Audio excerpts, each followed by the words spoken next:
And I want to say this so that it can be understood properly.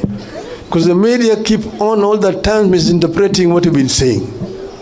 You said it so many times clearly that Kenya requires a national convention. You want to have a national convention that people of Kenya or their representatives will come together to talk constructively about problems which are facing our country today. Kenya is at a critical juncture. We either move forward or we perish.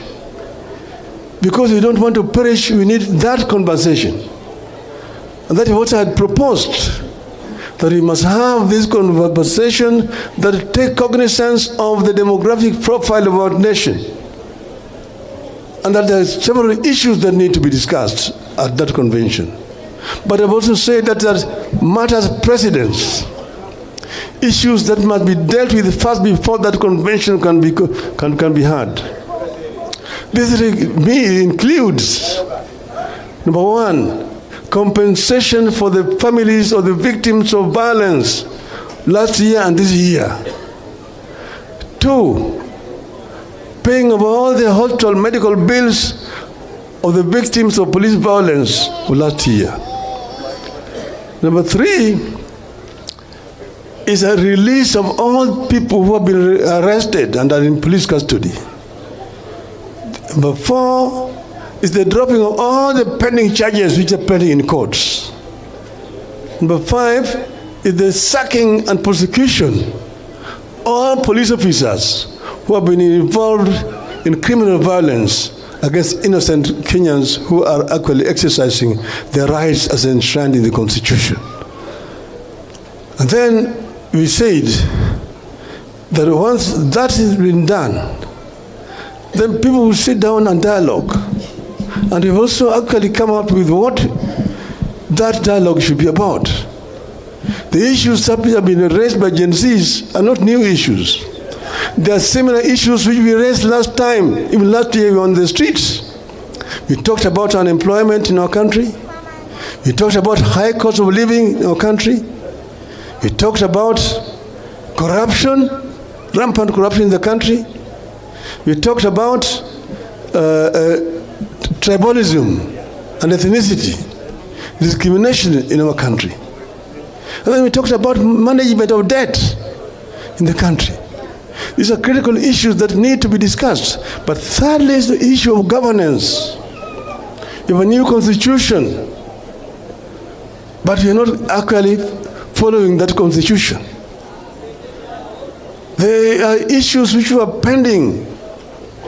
Kenyans met at Bomas of Kenya and deliberated for a very, very long time and came up with a very, very progressive constitution.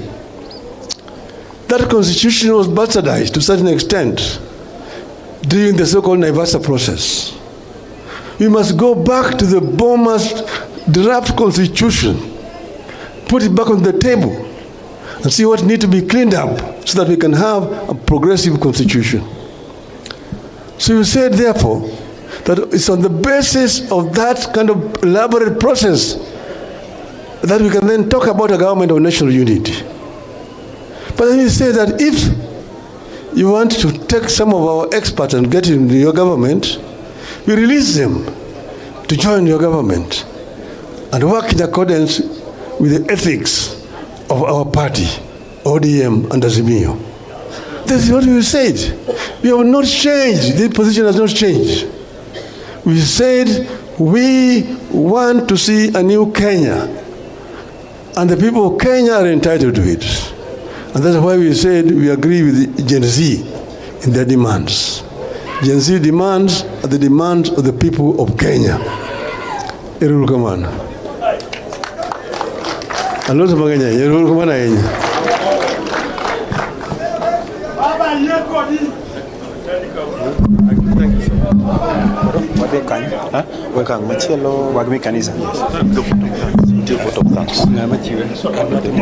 Aya, koro uwinjo wach.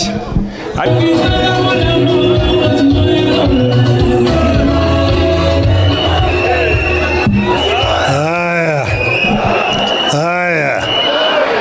Unyalo bet piny. Jodolo mobiro konyo ko kijana Evans. Jaduong' Orenjo Umidha to gi mama. Jodala duto kane duto man ka. Jothura duto mosno sawre uru. Opak Ruoth. Ero kamano ahinya. An kaka unabiro kanira. Nera injogona simu. Ni wuoda otho.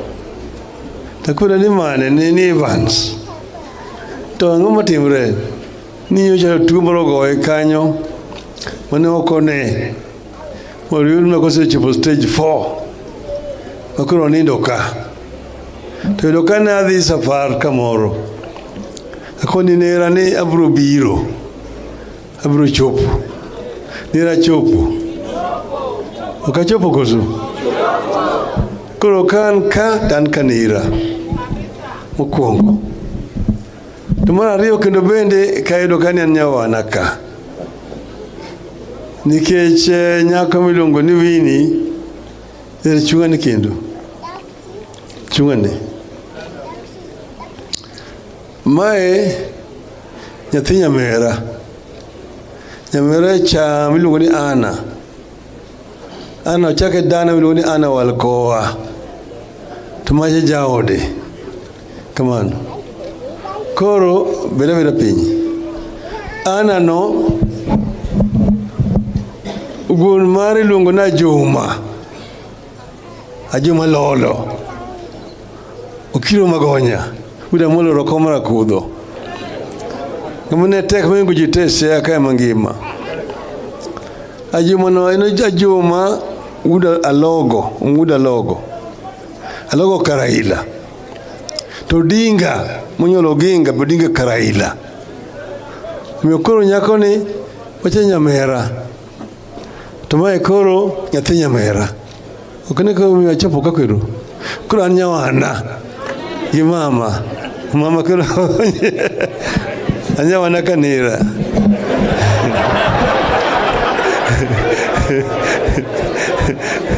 Iro kamano. To nyathi mi Evans ni jimo se wachuru kanyo. En nyathi ma rikni. Tie rikni gi rikni. Ngama rikni to ngama rikni. En nyathi ma rikni kiseneno ngimane ni onyuole higa 87 kende nyoro. To somo maber. Somo wakil maber. Mo chopo kuja kendo nyocha kaka wachuno no incha en achiel kuom wakinde mag chama mar ODM. Kisi masebedo go mang'eny momako jowa koni gi koni ng'eny chama mar siasa wasigo gi chama mako. En achiel kuom joma nyocha chungi ni jowa ginego.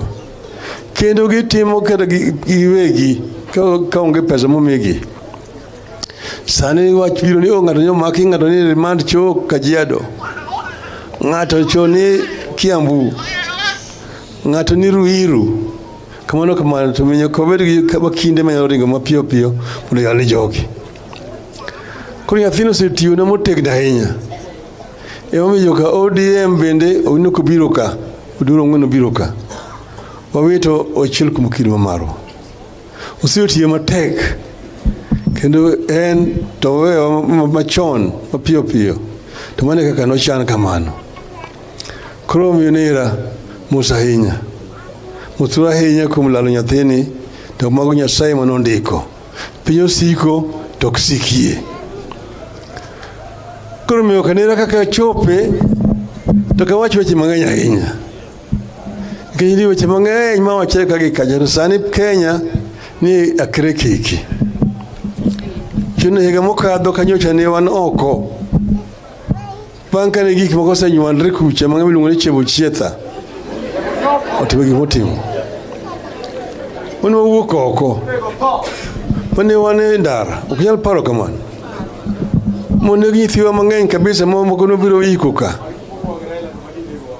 Kae to wacho ka wadhi nyime gi kamaeri nyithindo mang'eny mabiro tho. Jodhi biro tho mang'eny. Ana awuon ne mtoka ne ogo bar gi risasi 11. Kineno odiochieng' achiel.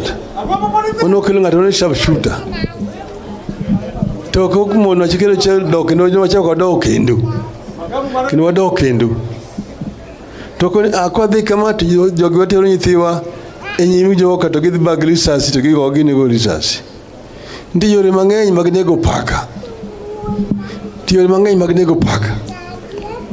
paka kolokre ogwang' omako nyigwen titimenadi inyalo kawe tiketo pale ng'ute inyalo kawe tikelo tole ng'ute tidhi dire yath kucha to be inyalo kawe tikelo gunia tikete kidi itere ora kucha okamana mo paka nako ni paka ni obro negi ora kono negi koso okamano nicho neno kakro wuok kucha pinyo tuk igoni ji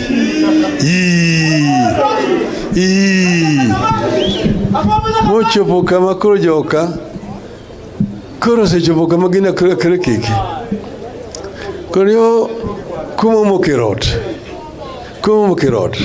takona huyo okanyal golo ni kumi erot kanyo kapok timo kaka wadwaro winjo maber kore gine wacho anoko joka sedentiko gik moko mofuwo ni baba wacho maka uono kinya wacho maka kiny kama an poka loko gimoko nyadiriyo gima wacho en gima chiel pile nje na wacho kendo loko gi kisungu mokwongo nang'o kama wachope ni nyaka wabed piny kaka jo Kenya nitie gik moko ariyo kende kanyocha joka dhi kamacha odhinyalo dhi kamacha to koro bana ni gini koro thonga to uluongo jo bude ka ni kuyie no bro konya tawenu to jo bude ka kose mako ni gin gi yoge gimiluongo ni tear gas gionge gimiluongo ni water cannon en malisas kapinyo kethre to loso ok nyal bedo mayot ne piny mar jo Sudan nyaka sani pod inego ji nyaka sani kata Sudan my south mamwelo kani pod inegre nyaka sani Somalia nokethre higa mar 91 nyaka sani pok olosre kuonde mang'eny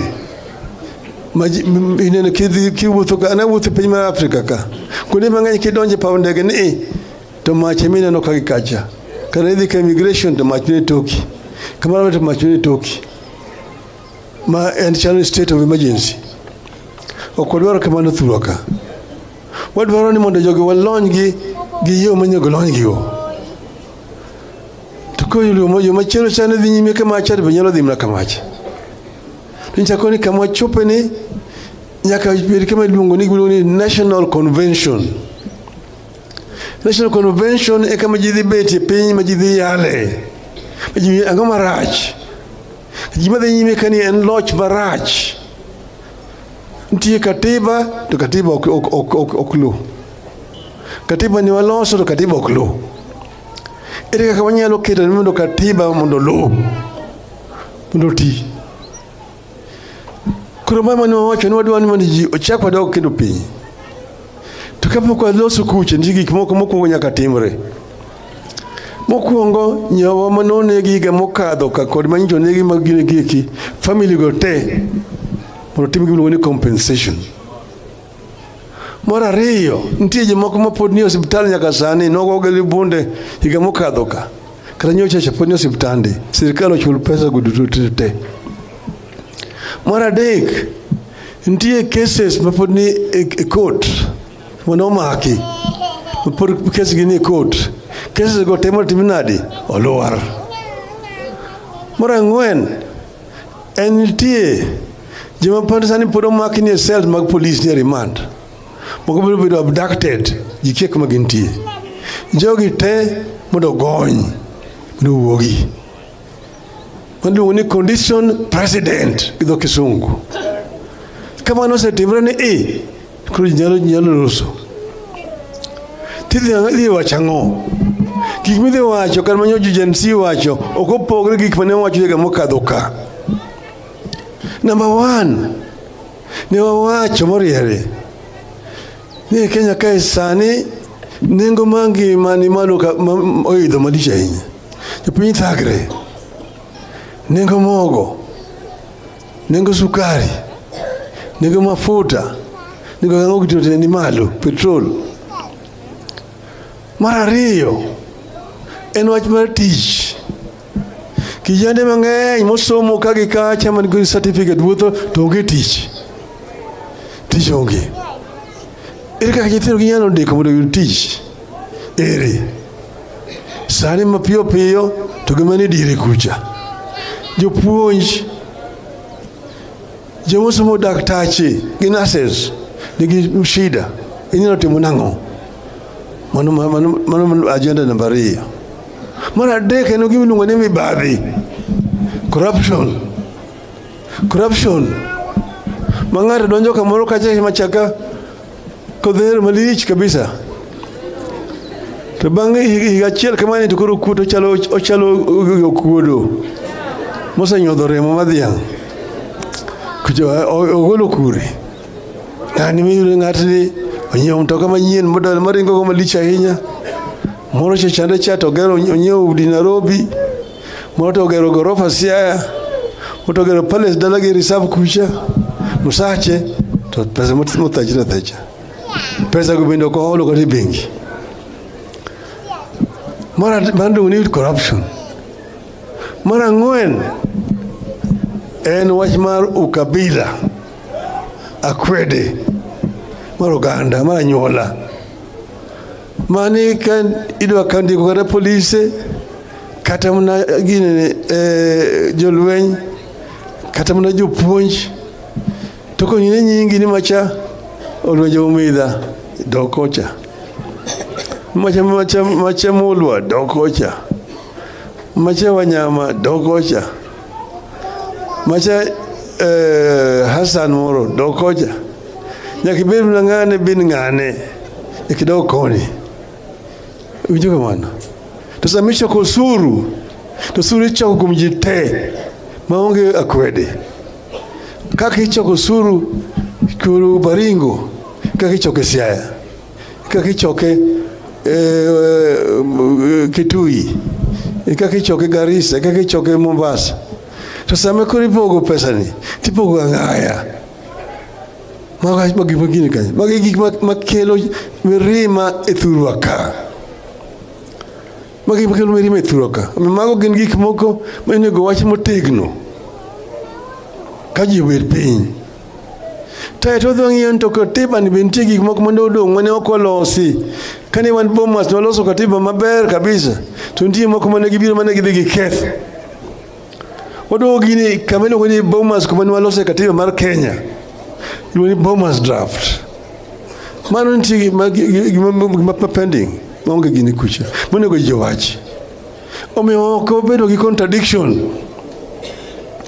Koro incha ne ano kawachi ni Ruto niya kaka omiyo mokirot losa mari ni riembo jogika kete mari bang'e kucha wan wabiro kelo ni ji kang'o kawaseloso mosendikre to koni sando adwa timaraka undaket ji moko nikech sirikal ok nyal bet maonge joma tiye waket mago gi kibang'e ne wabiro loso bang'e to bang'e to koro ywa jowa kucha mondo donj kucha akoni ke ywa jowani ke jowi kati chutamo ni rwaka yeye kucha to gibebera kanyo to ok ni ng'o ni wani wakelogi wagonyogi nikech gimano bi watimo ang'o wagonyogi watimo ang'o agonyogi mondo gidhi kucha mondo giti kucha gi kaka chik mar ODM to gimiluongo ni agreement to onge go gi jogi coalition agreement onge go kodgi omi ODM pod en kaka ne entie en chama mar upinzani chama mar Azimio nyaka chieng' machielo kaka gimoko lokre kama nitie ni onge lokruok